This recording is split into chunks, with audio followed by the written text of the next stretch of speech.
You've probably seen bold shirts like this on fashion pages and thought, how did they sew that? Well, today, I'm not just going to show you that what, I will teach you how, step by step. No convincing talk, no shortcut, just clean sewing from drafting to perfection.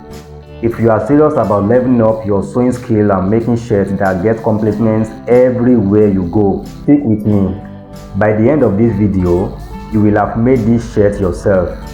And if you are new here, hit that subscribe button right now because this is where fashion meets skill. Let's dive in. The first thing to do is to fold our fabric into two and cut out the front piece. And to do this, you are going to divide your circumference, the hip circumference, by 4. In this tutorial, we are making use of 39 inches circumference. So 39 divided by 4, that will give us 9.5 quarter. Plus additional 2.5 quarter, that will give us 12.5. So that is how you are going to get your width. And for the length, we are making use of 29 inches length, and I'm going to add additional 1 inch to the length. That will give us 30 inches. So we are going to mark it out. And remember, you can make it a principle whenever you want to make this type of vintage shirt. Your additional measurement for the width should be 2.5 quarter. So with that, you will have ½ inch for the joining allowance, 1.5 inch for the folding, and the button overlay will be ½ quarter. So that is the calculation for the additional inches we added to the circumference. Now here is our back piece, and to get the folding, you are going to divide the circumference by 4. That is hip of 39 divided by 4. That gives us 9.5 quarter plus ½ inch of side joining allowance. So that gives us 10 quarter. That is how to get the folding of the back shirt. And for the length, remember we added 1 inch to the length of the front, but for the back you are going to add additional 4 inches, which means 29 plus 4, that will give us 33 inches. So that's how to get the length of the back. After cutting both front and back of this shirt, the next thing is to effect our folding allowance. Remember, the measurement for the folding allowance is 1.5 inches, and out of this 1.5 inches we are going to tape it in by half. So we are going to be left with 1 inch seam allowance. So let's proceed to the sewing machine and stitch it down. Now that we are done stitching the folding allowance, the next thing is to proceed to shaping of the shirt. And to do this, we are going to lay the back down, then place the front part on it. Take note of this, with this method your back piece will be 3 inches longer than the front, while the front will be ½ quarter wider than the back. To the shoulder measurement, I will start using the back piece. The shoulder measurement is 8 inches plus ½ inch for the shoulder joining. That gives us 8.5. That I'm going to mark out. But if you want to mark out your shoulder line using the front, it means we are going to add ½ quarter of that button overlay, which will be ½ quarter plus shoulder measurement of 8 plus ½ inches of joining allowance, and the shoulder slope is 3. For the neck, though I'm still going to readjust the neck, but for now I'm going to make use of 1.5 quarter for the width, and the depth I'm going to make use of 2.5, just for me to cut out the neck. After joining the shoulder, then I will confirm what I have, if I have to extend the neck more, but with this I will still be within the range. So here is 2.5. Then we are going to connect it. Then I cut the shoulder line out. For the neck, I'm going to cut out the front neck out entirely, and for the back I will only make a notch, just a notch for me to be able to fold it like ½ inch inward. The neck we are working with is 16 inches. Now to the armhole. To do this, we are going to make sure we balance the down part of both fabric together, and when we are done, we are going to fold the back over the front on the upper side. Please and please, I want you to pay attention here.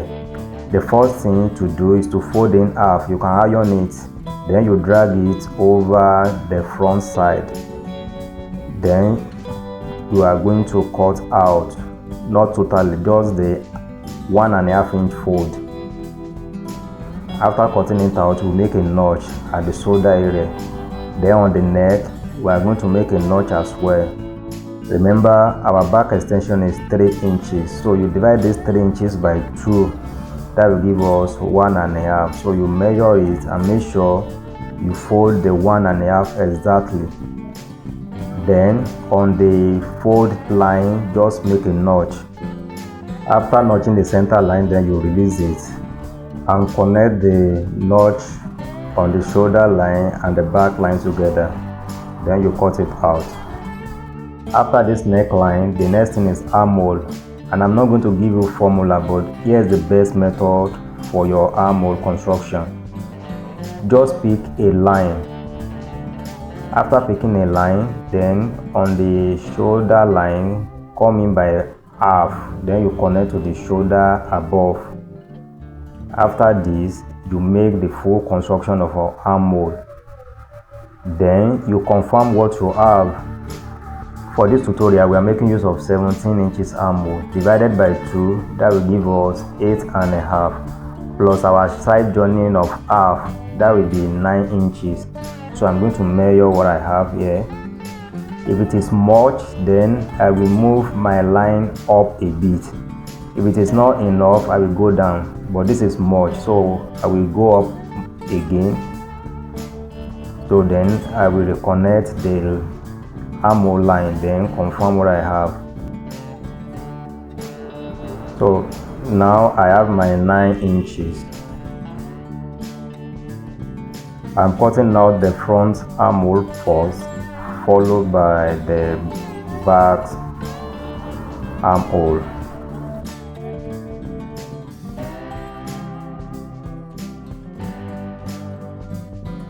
Now to the waistline.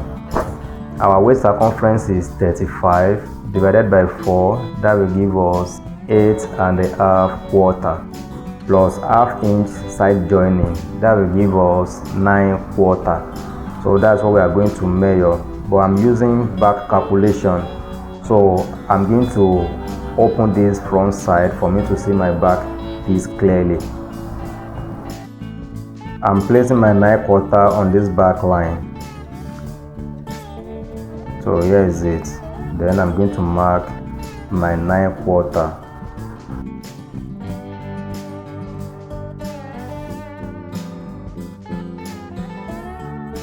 After marking out the waist, then I'm going to connect it to the chest line. Actually, the chest and the hip of this dress is 39, so there's no need of the measuring the chest line. Then we are going to effect the shape.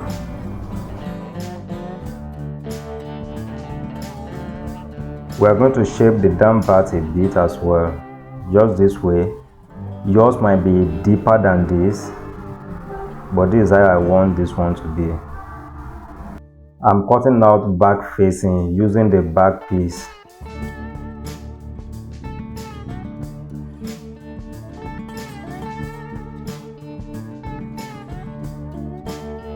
Here is our back facing.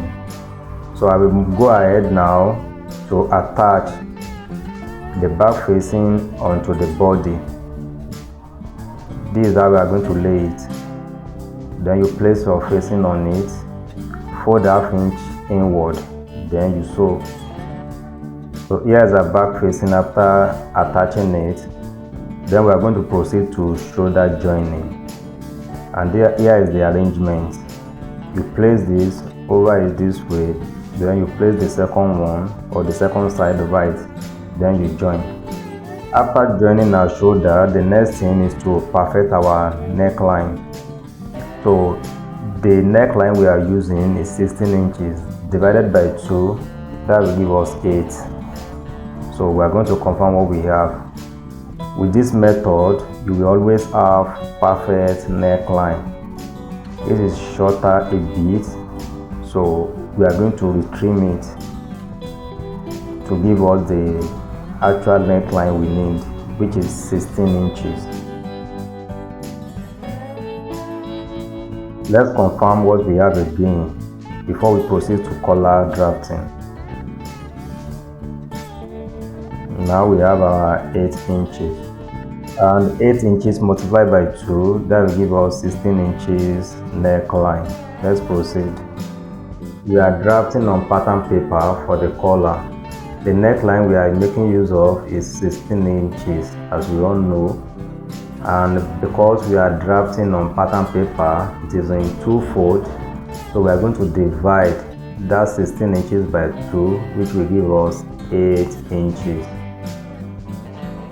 So we are going to extend it up for it to give us a rectangle, which will contain both the collar stand and the collar. And the height is 4.5 inches. 4.5. So here's our bust frame for the collar. So now we are going to locate the middle of this collar, which is 4 inches, and mark. After marking the middle, on the tip area here, you will come up by 1 inch, and we are going to move to the center. For the collar stand height, we are going to make use of 1.25, which is 1/4. On the center or the middle, we are going to mark 1.25 as well, that's 1/4. On the tip area here, above this 1 inch, we are going to mark another 1 inch. After marking, we are going to connect this to the center, and from this center we connect to this 1 inch above here, and also we are going to connect the down part also. So here is our collar stand, but I'm going to round the edge of this collar stand.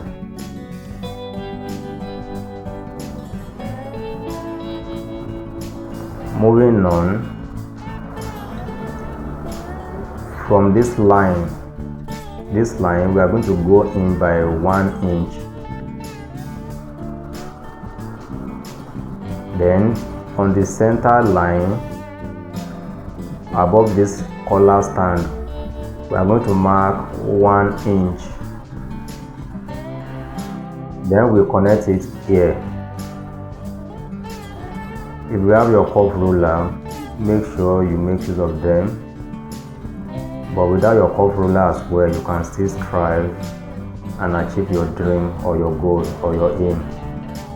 From this last 1 inch, we are going to mark the collar height of 1.75 or 1.5/4. It's still the same. Then we are going to move in by 3 inches. Then I'm going to use this upper line as my guide. We have 1/2 inch here, so I'm going to mark 1/2 inch also. Then I'm going to connect. From this tip, I will go in by 1.5 because of the style of the collar I'm making. So I'm going to connect to the 1.5, and from the 1.5 I will connect to the 1 inch inward on this collar stand area. So here is our collar with collar stand. I'm going to cut it out, then we proceed. But this pattern serves as our interface pattern. We are going to use this to cut out our interface.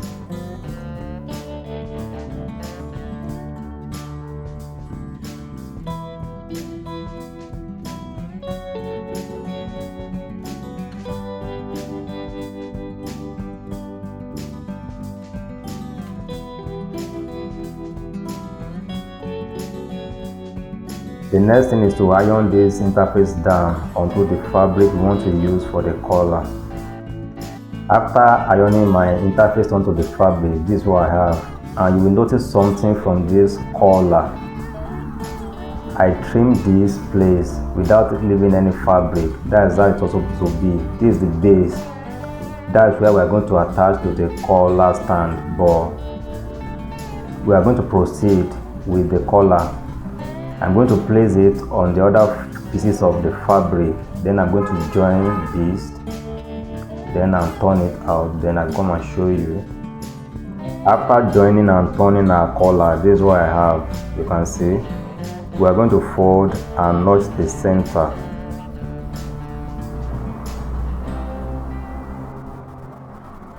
So here is it. We will proceed to the collar stand. We are going to notch the center as well. So this one that has interface, we are going to use an iron to fold this down. Then I'm going to show you something that they do apply on ready to wear. After ironing this down, we are going to run a stitch at this upper area. This is what I have after the stitches, so I'm going to cut out the second layers now.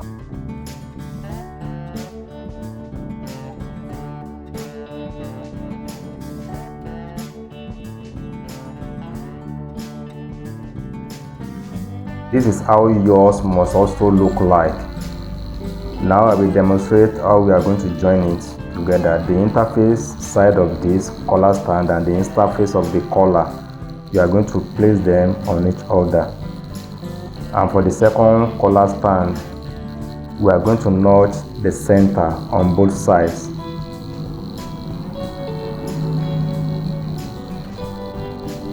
Make sure you align it very well.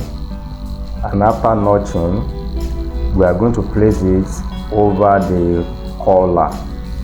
That means the collar stand will sandwich the collar itself. Then we are going to stitch round. If you follow what I'm teaching you, this is what you are going to have as well. Then we are going to turn it out. Give it a good press after turning it out. We are going to press it. After pressing, the next thing is to attach it to the body.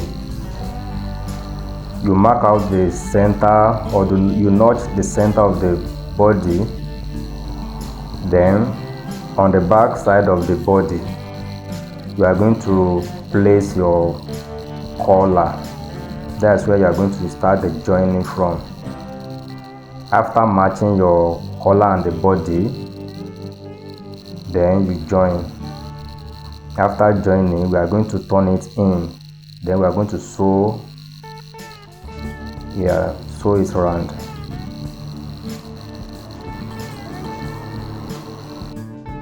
Yeah, I'm done joining the collar. As you can see, we have double stitches here, and on the back side we have just single stitch. Now to the sleeve. Our actual length of the sleeve plus 2 inches folding allowance.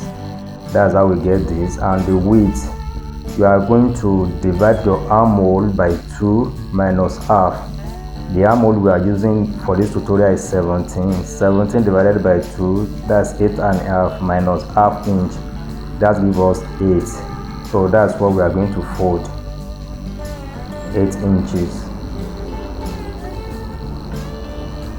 For the sleeve depth, we are going to use 3 inches, just as we did for the shoulder slope.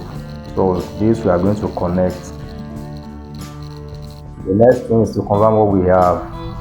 The armhole should be 9 inches. That is 17 divided by 2 plus half inch joining allowance. So that should be 9 inches. Always confirm your measurement before you cut. Yeah, this is 9 inches, so we proceed to cutting.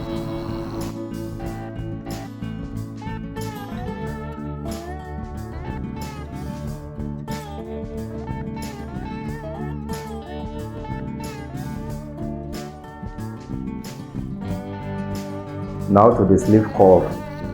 The folding allowance is 2 inches, so we are going to mark it out. And because our fabric is into 2 fold, then we are going to divide the cuff by 2. Our measurement for this cuff is 13 inches. 13 inches divided by 2, that will give us 6.5. So this 6.5, we are going to add ½ inch joining allowance, that will give us 7, and we are going to connect it to the armhole. If you find this tutorial helpful and impactful, please make sure you subscribe to this channel, and also like this video and share for others to know. With this method, you can start your ready to wear shirt business. I can guarantee you that 100%. So after joining our cuff, we are going to proceed to the joining of the sleeve onto the body. Here's the final look of this shirt. If you made it this far, you are not just watching, you are learning. And if you follow this tutorial step by step, congratulations, you just created a bold, stylish vintage shirt that stands out anywhere. Now imagine what you can do with more tutorials like this. So hit that subscribe button, tap the bell so you don't miss what is coming next, because I've got even more powerful design on the way. And hey, if this helped you, drop a comment below and tell me what part you enjoy most. I reply to everyone. Until next time, keep sewing with purpose and wear what you make with pride. Till next time, bye.